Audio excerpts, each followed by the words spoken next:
Jeff, welcome to the SAINTCON hallway. Thank you. Thank you. Pleasure to be here. Do you have a handle? I do not have a handle. The only handle I ever put down is just my name. So I do not have a handle. Yeah, I don't have Jupiter, for example. I do not. So. Should we give you one? JustJeff? You can do JustJeff. JustJeff is just great.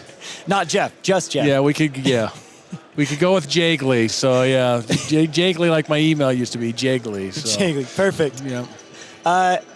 How many years have you come to SAINTCON? So I have been participating in SAINTCON, probably starting out more as a participant from day one, and then taking a more active role as the conference evolved. What kind of role can Utah Education Network play? And so in that regard, then we started focusing on leadership and how can we take some of the elements here out of the conference that are important, significant for leaders to understand, for these participants, leadership and C-level to understand, and get those discussions going as they apply to the education community.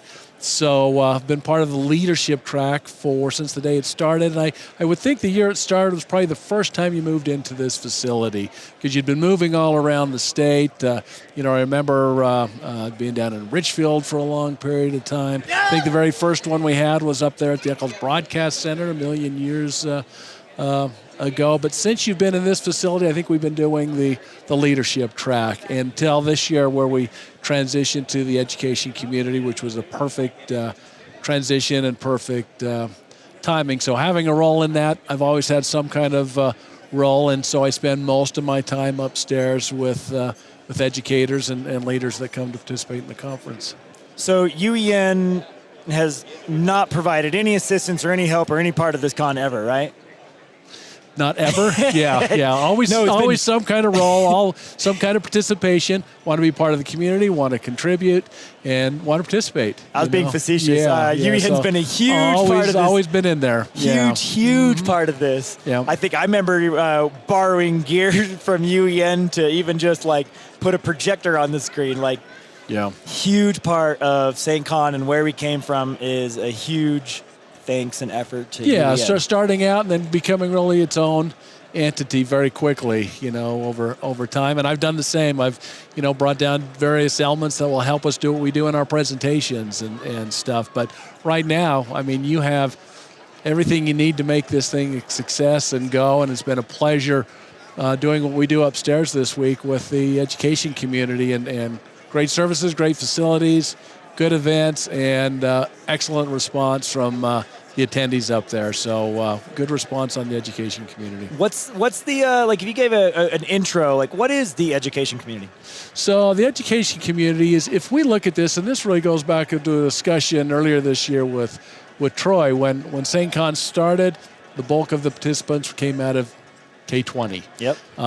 Now that's really evolved. If I recall what Troy had said, you're looking at about 40% of the participants now being out of education. And we've done a lot on the leadership side. How could we, starting this year, focus on content that really applies to the education community? And so we're getting into those kind of subject matters that apply to them and content. We pulled together stakeholders from around the state to help plan that. So we had folks from both K-12 and higher ed literally help build the content, set those priorities, figure out who's going to present, and has taken off from there. And so we have 2 rooms running most of the time upstairs with that, and good panel discussions, from privacy to securing controls within education and government, things like that. And so all pertinent stuff to what they're dealing with on a daily basis. And so we're sitting right upstairs with the community right at the top of the escalator. It's just constant attendees coming up and joining those discussions. And a lot of those are pretty open discussions. So we'll have a panel, we'll have a presentation, but it really opens up for everybody else to contribute to the discussion and talk and discuss. So it's been great. I'm sure this is the direction we'll want to continue to go. Is this mostly admin, IT people, security people from this? Is there discussions about education of how we can increase cybersecurity in general for students and all the way down? And is any of that part of that? No, you'll hear some of that come up within kind of how can we do more professional development here? How can we do, X here? And some of that comes into, what are the funding elements to make that happen? How do we continue to expand that? Because there's a lot of things that are hitting education today that continue to put more demands on the existing staff, like when we talk about control systems and things like that. All right, how do they fold that in? How do they get the funding to do that? But yes, that does come up. So you'll see some discussions on how do we do more of that. It covers a pretty broad spectrum in what they're focused on. Awesome. What's something that gets you excited? What's a project you work on? What's something that you like outside of your role and function? Is there something that like you have this drive of something that you want to like work on and do? Oh, so that's interesting. Tied specifically to the security side of things, or just in general? Up to you. Open forum. Oh, wow. Well, that's interesting. So I'll take that a couple of different ways. When I come to the security conference, this is not where I spend a lot of my focus. My focus is on improvements, infrastructure. Where are we going from here? How do we make improvements around the state? And so one of the projects that I've been on for a long time is broadband and fiber improvements on the Utah portion of the Navajo Nation. I love that because you literally see the impact as those improvements are made. That stuff gets me out of bed, gets me excited, and I've been able to witness that throughout the state as we've been able to take part with the providers to help build broadband into a school, become a community anchor, or into a hospital, and then that ripple effect.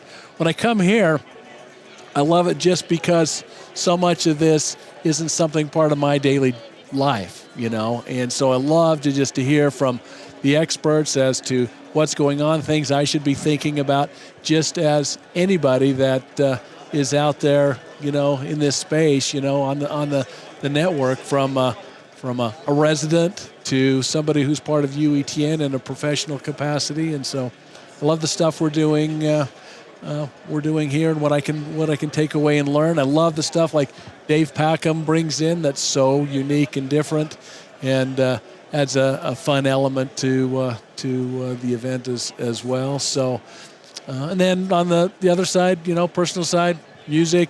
I'm a musician, so that if I ever carve out time, that's what I'm doing in my free time is music. And so I'm a bass player and play with the trio and have a great time doing that. So if somebody wants to approach you at the con, but they're intimidated because you're so tall and you have been doing this so long, just come strike a chord on music. I will always talk to you about music. If you want to talk to me about, hey, what are you doing in our community?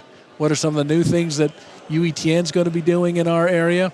Approach me. I've got a pretty good grasp of the things that we're doing around the state, and I'll talk with you forever about music. And Wes Ferguson and I, right before lunch, had a deep dive into music and just what one another we're doing in that area. So yeah, love to talk about that. Your bass trio, is this publicly accessible? Is there it is Lucky Find. If you're on Instagram, it's Lucky Find SLC. On Facebook, I think it's just Lucky Find.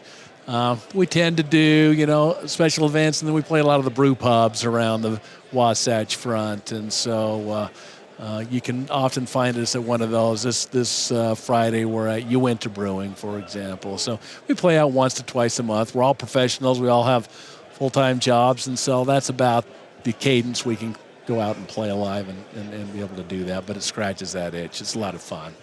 Awesome. Well, thank you for joining us in the SAINTCON hallway. We appreciate all the things you do for the community. We appreciate the effort in the education space. There's obviously a lot of demand there. You know that more than anybody, and technologies, and they grow, and what that means and how everything integrates.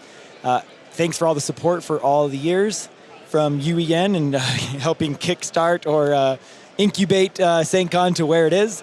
And thanks for joining us in the SAINTCON hallway. Thank you. This has been great. Thanks for all the hard work that you all put into this. It's wonderful, and each year it just gets better. Thank you.